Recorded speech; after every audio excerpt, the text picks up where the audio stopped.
Hi, welcome to my channel IAL Chemistry class. In this video, I'm going to discuss about the January 2021 WCH Note 4 Unit 4 Section A part. To begin with the first question, it is based on the entropy.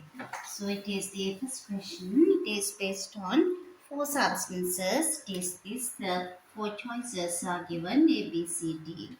Out of this A, B, C, D gives you carbon dioxide, copper, ethanol, C2H5OH, and hydrogen.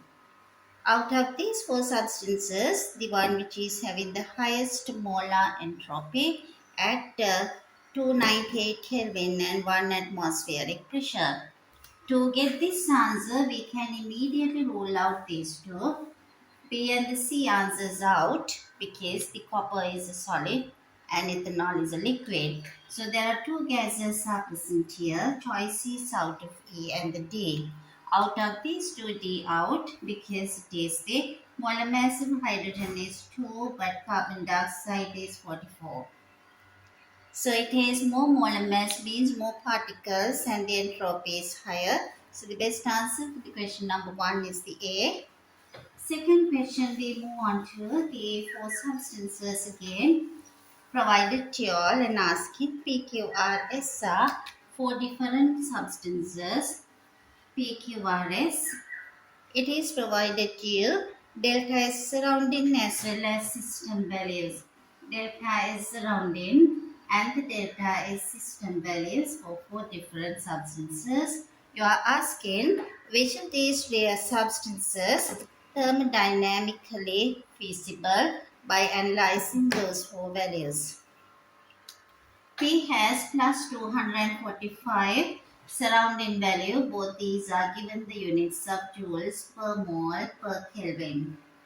But the same substance is having system value plus 34 and the Q answer is plus 350 and the system value is minus 276. R is having this minus 482 as well as the system value is plus 65. And for substances it is minus 563 is the value given for surrounding. System become minus 128. Question is the entropy of surrounding and the system of four substances A, B, C, D. Which of this is thermodynamically feasible? To see for thermodynamic feasibility, delta S total should be positive, which is surrounded plus delta S system. So obviously answer C out, S substance out because overall value is negative. R out because overall the addition of these two gives negative answer.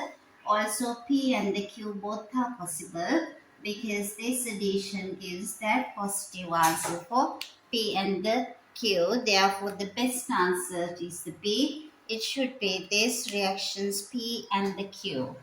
So it is the best answer for the question number 2 is the B. We move on to the third question 4. It is the standard enthalpy of atomization of bromine. You are given the four equations and asking the best one, standard enthalpy change of atomization of bromine. These four choices are given. Out of four choices, you should write down the best answer by yourself. The equation for atomization, bromine naturally liquid and it needs half of this to obtain 1 mole of gaseous bromine. So this answer is given clearly, the answer A. All the others are not correct. You can choose the best answer as this third question as A. So question number 3, the answer is A. Moving on to the fourth question, there are two parts A and the B. So it is moving on to the question number 4. First move on to the A part of the fourth question. It's about this, which of these substances, the A, it is given you four substances A, B, C, T. Out of all these four would be A is calcium chloride, B substance is the magnesium chloride, C is given to you as the potassium bromide, and the substance D is sodium bromide. Question is based on which one would be expected to have the least exothermic lattice energy.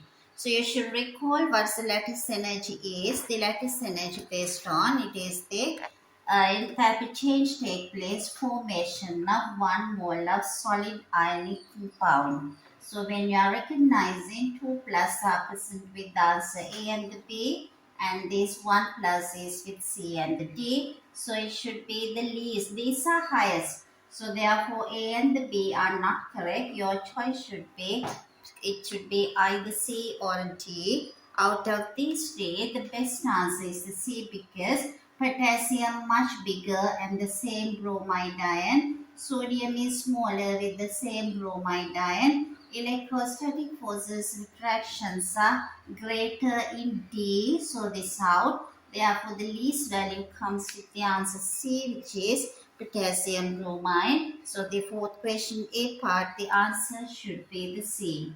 Moving on to the fourth question, the B part, regarding the same four substances again. It is written here, the same substances.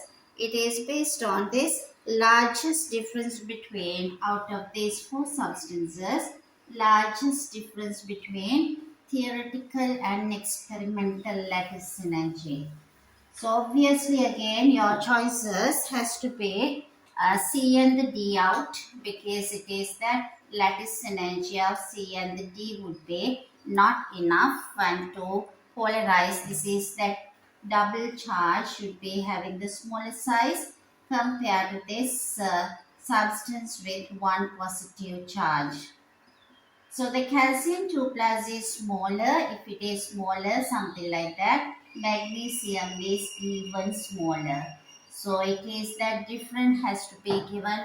Obviously, the answer is B, because the largest difference comes with the magnesium chloride, as the tiny magnesium cation can polarize bigger chloride ion, leading to partial covalent character. So that the fourth question B is the answer B, which gives you this largest difference in this theoretical and experimental lattice energy.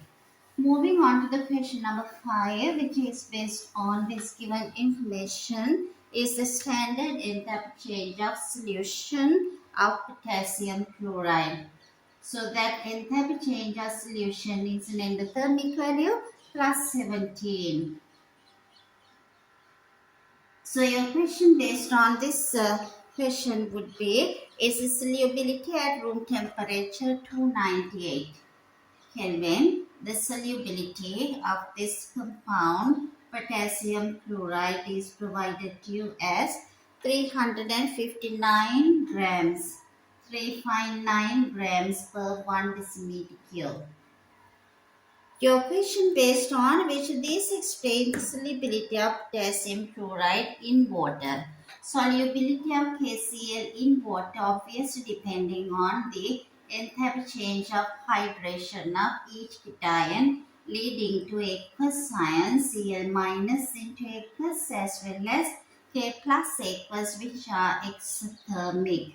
So the answer out of all four answers, the A1, the hydration enthalpy of K plus as well as hydration enthalpy of Cl minus should be largely exothermic, and the lattice energy is also exothermic. So the best answer for question number 5 is the A. It is the best answer is the A. Moving on to the question number 6, we talk about this again. Total entropy change of a reaction is given in this question number 6 for particular reaction. So it is the reaction is given to you. It is the total value is minus 85. Delta is total for a one particular substance. For entropy change for a reaction, minus 85 joules per mole per Kelvin. This is at temperature is given to you 298. This is this.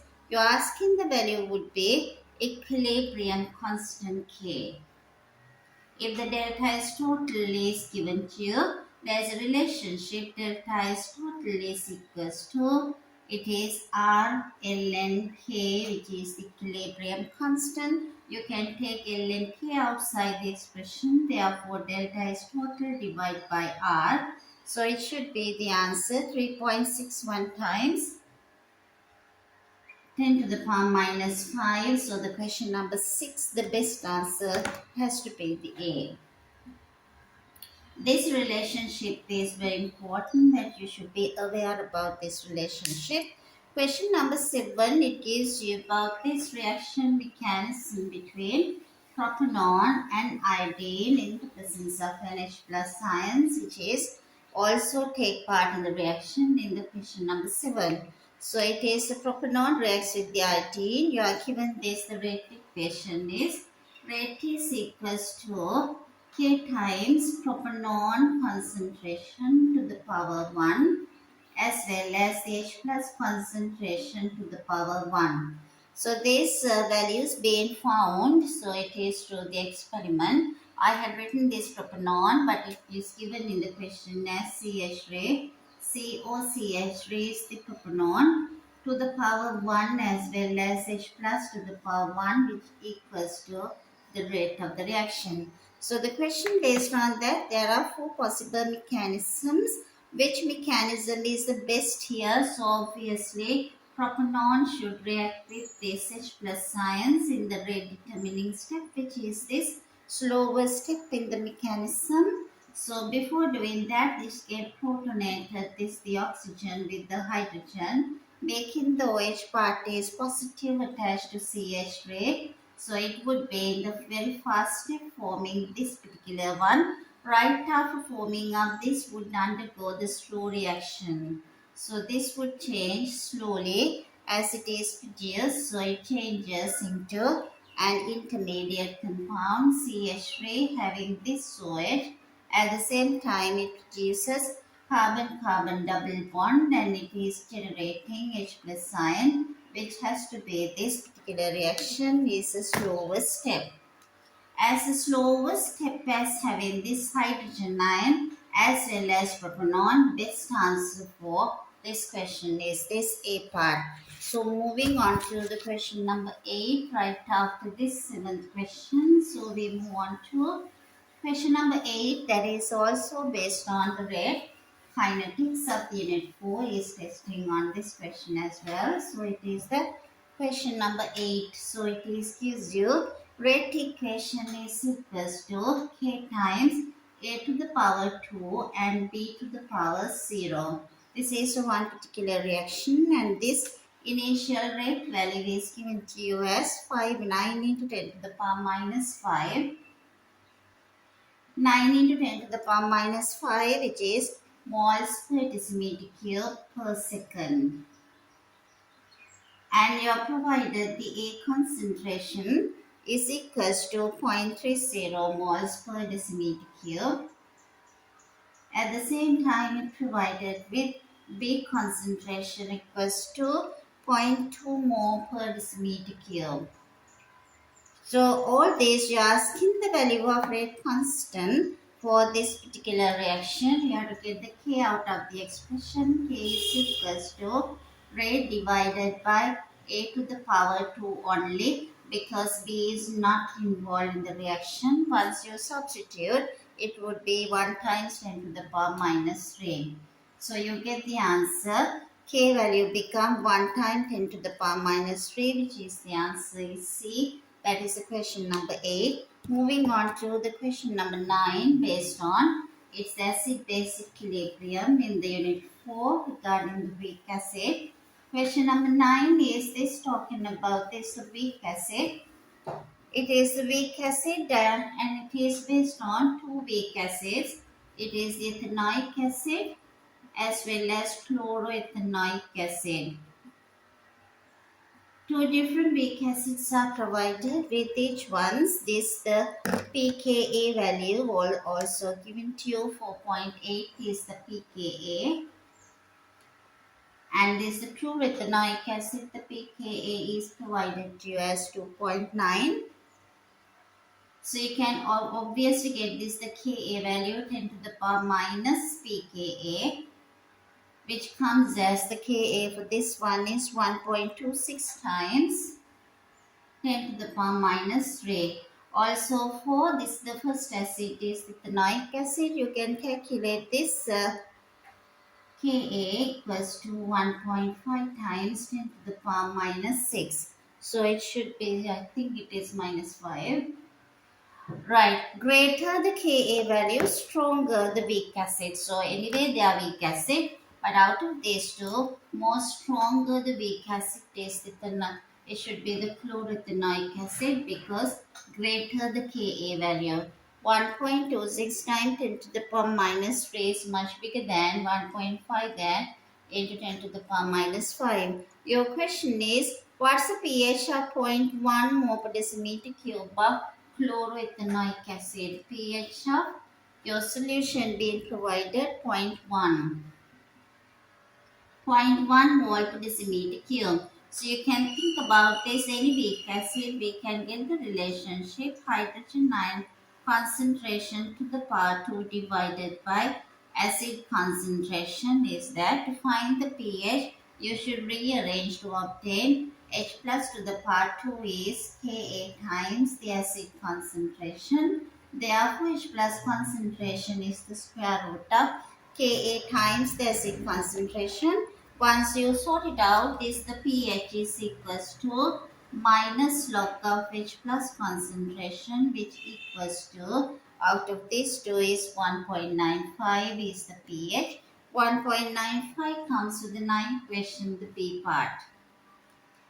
Having done this one, the B part of the question, they ask about this acid conjugate base pair in this reaction between these two. So you are obviously aware this the strongest acid is the second one, and the ethanoic acid is not a strong acid. When these two are allowed to react, proton is being donated by Cl. ClCH2COOH is a strong acid, react with CH3COOH.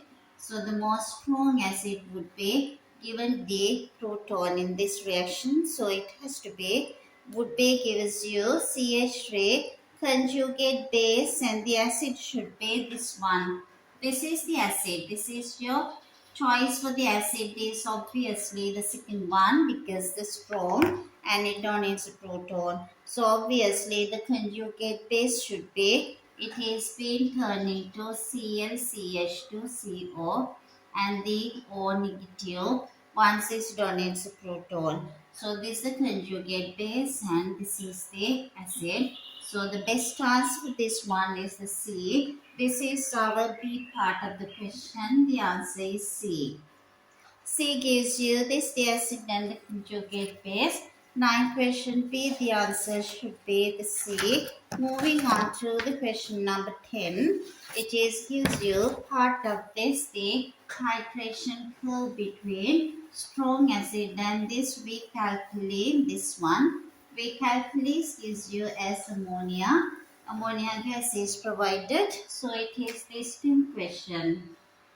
We are in the 10th question. It's a pH versus volume of HCl in centimeter cube is provided, and this the pH, your y-axis, and it is started from around 7 somewhere here, somewhere closer to 10 it comes, and this is how this the pH graph is provided to you. There are 4 values are mentioned. This is the T and the U, as well as it is the steep part is the V, and this would be turning into constant value of the pH. Right after this it is the W.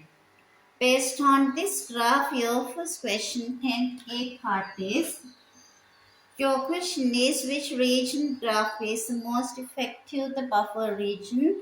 Obviously it is the U, because you can see the pH is hardly changing on addition of HCl. So the U would be the most effective, which is the answer B for the A part.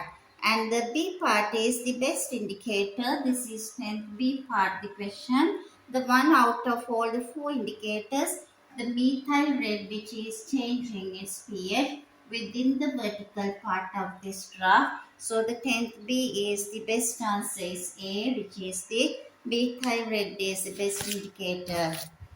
C. Part is what's the approximate pH of the ammonium chloride solution, which is the salt produced by this. So obviously the ammonium chloride is produced from ammonia plus HCl. This is that salt would be ammonium chloride. So this is a strong acid, so it is not 7, it should be less than 7. So out of all 4 choices, the best answer is the B. So this is the B answer, is the best one. It is 5.8.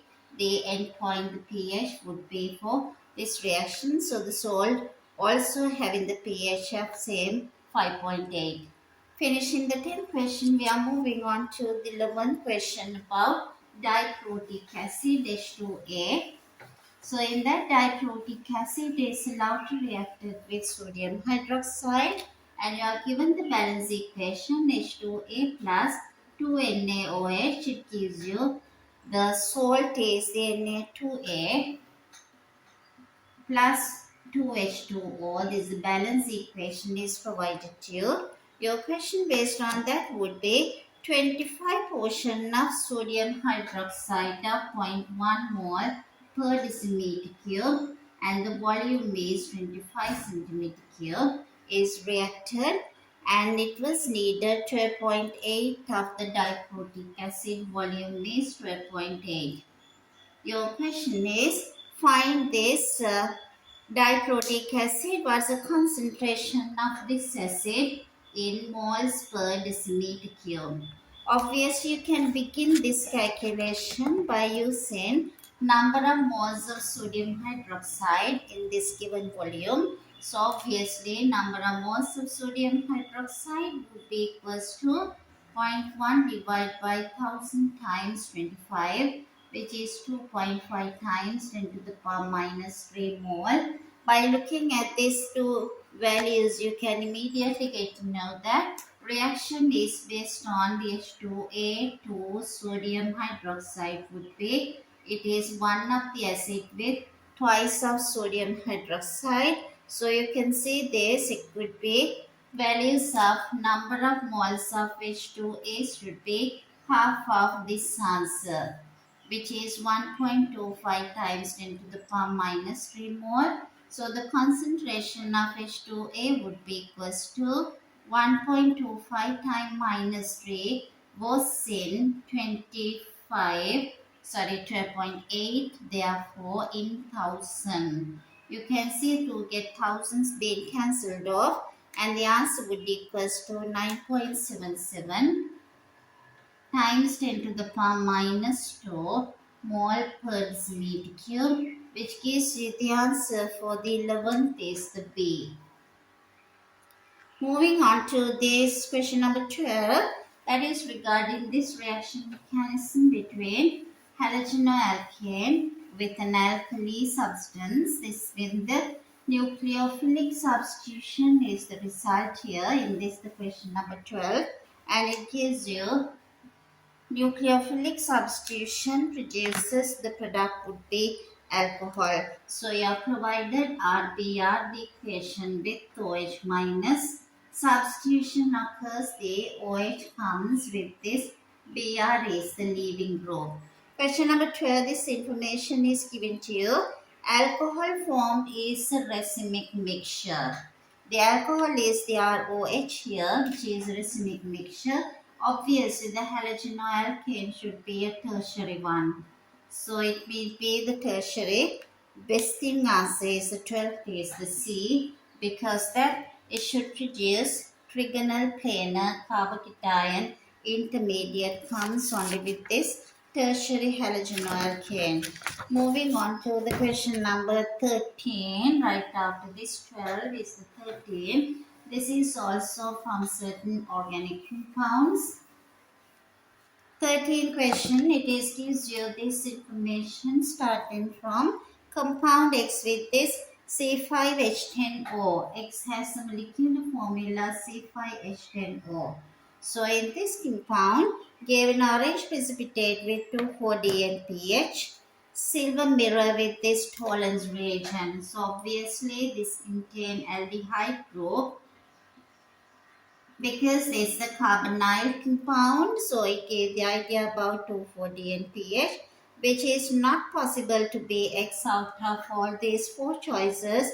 Obviously, it is the D. D is a ketone, so it should be an aldehyde. So A, C, and the B are aldehydes.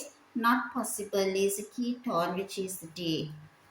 Moving on to the question number 14. So that is again based on organic propyl ethanoate. So it is the 14th question is an ester propyl group is coming from propanol, and it is being propyl with ethanoic acid ester. This is the propyl ethanoate. This is hydrolyzed using aqueous sodium hydroxide. So you're asking what are the products. Your best thing is to write down the equation, breaking down the ester linkage. It generates two compounds. The alcohol gets separated as propanol. Also it generates the sodium salt of this acid, which is COCH3. So the best answer which gives these two would be the 14th question is the B, which would be the products, correct products. And the 15th question again regarding this weak acid, ethanoic acid. Question number 15 based on this weak acid, which is the ethanoic acid, and it is produced 2.95 grams. 2.95 grams of ethanoic acid is produced from 2.5 grams of ethanol. So when it is 2.5 grams of ethanol being used up, this much of ethanols, that is CH3, CH2, OH, this on oxidation produces ethanoic acid, should be written the given information very clearly. 2.5 grams of ethanol is provided, so 2.95 grams of here this produces 95 grams of ethanoic acid is produced. Percentage yield of ethanoic acid you are asking. Percentage yield is equals to experimental mass, theoretical mass into 100. I have written in shortened form. So in that context, you need the molar mass of each one, which is 46 for ethanol, as well as molar mass is 64 ethanoic acid. Best part and the first thing is to find you are given the experimental mass, which is 2.95.